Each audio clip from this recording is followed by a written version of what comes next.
Hey y'all, this is Billy from Perma Pastures Farm. Today I got a project that is going to involve one of my favorite things. Now this isn't contrived or something that just I needed footage. I mean, we never run into that here because we always got something going. Because a number of people asked about it, I'm going to show you how to make a Swiss seat. And then I'm going to do something, something of a project with it. And we're also going to combine all of those farm knots I talked about a little while back. Okay?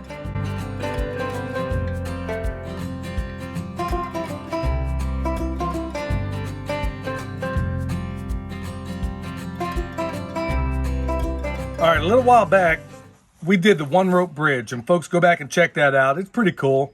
Shows you how you can get a lot of stuff done without the aid of a tractor. Today, I did something in that video, and I never once thought about whether or not somebody would want to see it, and that is a Swiss seat. Now, there's a number of seats you can make out there. This one's a Swiss seat. There's such a thing as an Australian seat. I got a funny story about that one. First thing you want to do, though, is tuck your pants in because you don't want your stuff getting tangled. You don't want your shirt getting tangled up in the rope. A while back, I remember I was teaching a rappelling course. This is years ago. And there was a kid going down the regular way. He was about to go down and rappel. And somebody yelled down, "Hey, go down Australian." And this poor kid was scared to, when I say kid, he had to be about 18 years old. He's scared to death. He's like, "I'm not going down Australian, Panamanian, Guatemalan. I'm not." So there's a bunch of different ways of doing this. So there is an Australian seat. Maybe I'll show you that in the future, but it just doesn't have an application for what I need today. Actually, it would, but we're going to use the regular Swiss seat. So you got a piece of rope that's anywhere between 12 to 15 feet in length. This one here is closer to probably 20, but it'll work. So what you want to do is break it in half. I got the two ends here. Find the middle of it. And because I'm right-handed, you take that part and put it on your non-dominant hit. So I'm right-handed. This is my right. I'm going to take that half, that bite. Remember, we talked about that. Stick it on my non-dominant hit. I'm going to take one piece of that rope. I'm going to bring it around like such. And then I'm going to wrap it over twice, like here's once, and then I'm going to do it a second time. Now, when you count all these bites up, there was a reason I showed you that last video, folks. It all comes to play right here. So now you know the language I'm talking about. So I should have 5 bites in this rope. 1, 2, 3, 4, 5. Okay? Pull them tight. Pull them real tight. Now, the next part is I'm going to run these through my legs like so. So I'm going to turn around. So you can see what I'm doing. I'm going to run them through my leg.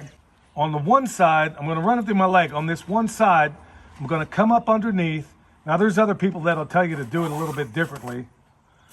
I'm going to come underneath.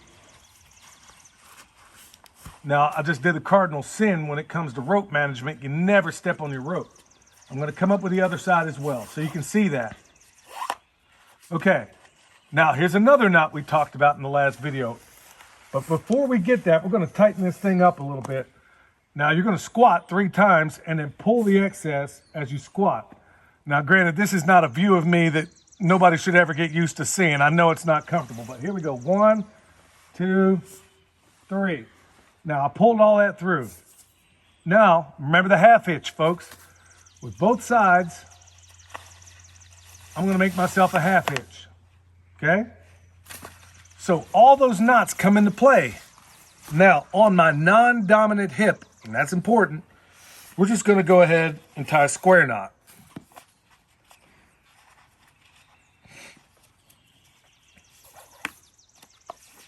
Square knot. Got that? But remember, just like I taught you in the last consummate rope video, never just leave that. We want to go ahead and put an overhand to back that square knot up, like so. Square knot, and we'll do the same thing on this end.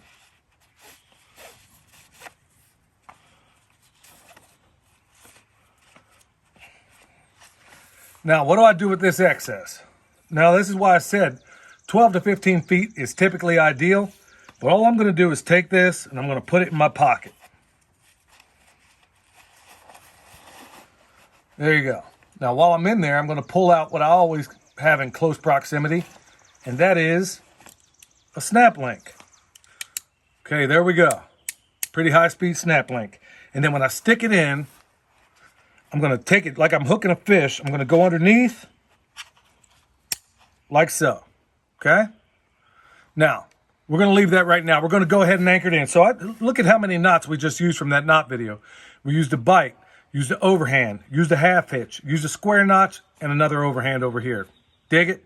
Now it's time to anchor in, and then we can get on to the project we gotta get done today. All right, here we are under this porch. And we made a couple of holes a while back when we did that one rope bridge. Now, this is secure, and I know it's not gonna go anywhere. And folks, just a little disclaimer there. Hey, we're trained professionals. Don't try this at home. Ain't that the way they said it in Mythbusters? Okay, so go back to our knot video and think about the kind of knot you would use here. I need this to be an anchoring point, right? So I gave you a number of anchoring knots, but here I am going to use the handy dandy bowline.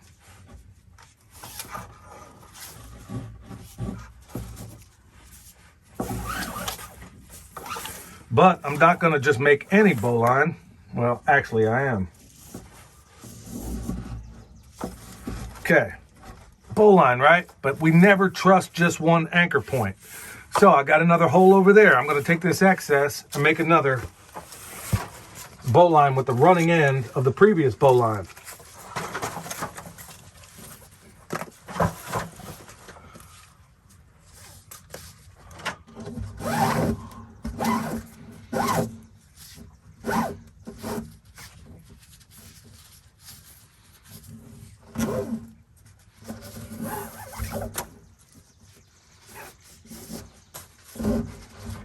There we go.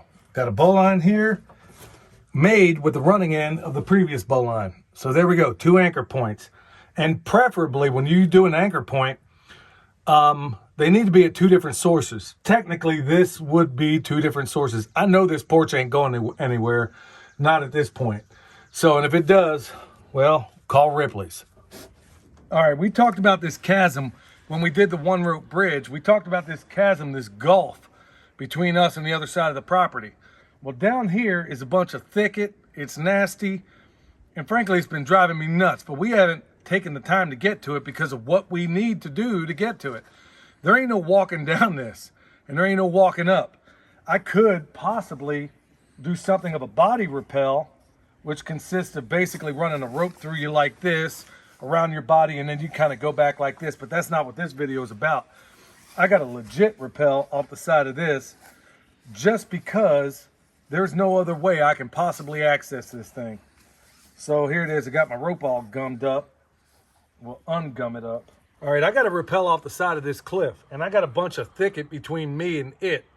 I'm going to show you a little trick from way back. Now, it doesn't have to be this little grocery bag. It could be anything. But all I'm going to do in the very end of it, we'll anchor it on here. We'll use good old-fashioned bowline. That's exactly what we'll do. We'll go ahead and do a bowline right here, and we're going to tie it on to one of the handles. Now, this could be any bag you choose. Now, here's a little trick I'm going to show you. To make this thing, I need to be able to throw it off the side of that cliff and not have it all gummy up on me. You know, I need it to unravel without getting caught on itself. So what I'm doing here, making a little bit of a figure 8. Well, you guys are learning all the rope tricks here.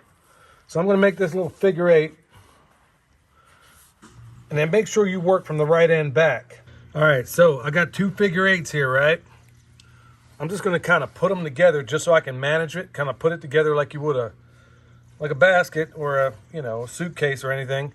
And I'm going to stick it down in this bag here, like so. And then when I get it in there, I'm going to open the figure 8s back up. Now, at this point, it's just a matter, I need it to go all the way down there. So the weight, it'll unravel on the way. And the reason you do that figure 8 thing is that it'll unravel without messing up. So I'm just going to go ahead. There you have it. All right. So what project do I need to do on the side of a cliff? You're probably asking. Well, hang on, I'm about to show you. But before that, let me show you how I clip in. Now, when you see other people rappel, like in the military, if you're doing military rappelling, this thing would be a little bit differently. You'd go ahead and it would be 2 ropes coming off of here, and then I would just wrap it twice through the snap link. Well, I got a single rope. I don't need to double it up. And I don't even know what the name of this knot is, but this is how you make it. I don't even know the name of it. So I'm gonna make a loop and then double it on itself like so. Now, I've used this a lot in belaying, rappelling, and a bunch of mountain operations. So that's what it's gonna look like inside your snap link. The cool thing is, when I put some weight on it and I'm ready to go off this cliff, it would be ideal if I had a figure 8, right? But I don't have one. So you have nylon on nylon contact when it comes to a rope like this. So you don't want to make a habit of it. But as I go, the friction in the rope lets me back. See that? Now, if I go the other way and somebody's belaying, this thing will flip over. It will flip over and go the other way if somebody were pulling me, working it the other way. So now that we got this done, it's time to get the project done. All right, in order to get this junk done, this is what I got to do, folks. So I'm going to weed eat down. I'm going to go down with this weed eater. We're going to go to work.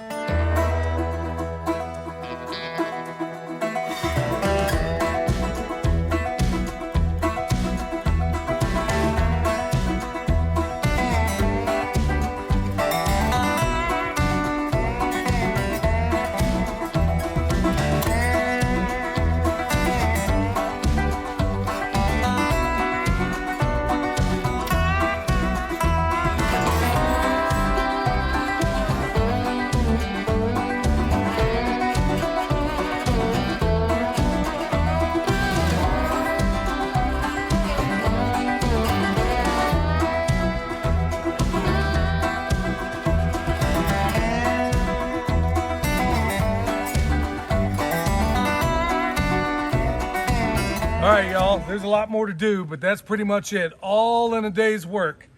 Got myself locked in with the, that's another video altogether. This isn't a rappelling video, but now, folks, just like I showed you before, I can use the Prusik. I got a thing of twine in my pocket. I can use a Prusik and get myself back up.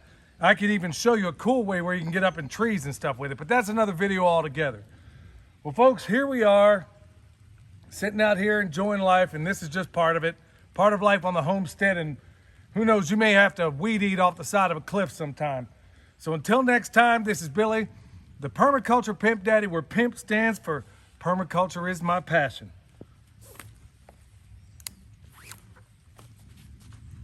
We'll see you next time.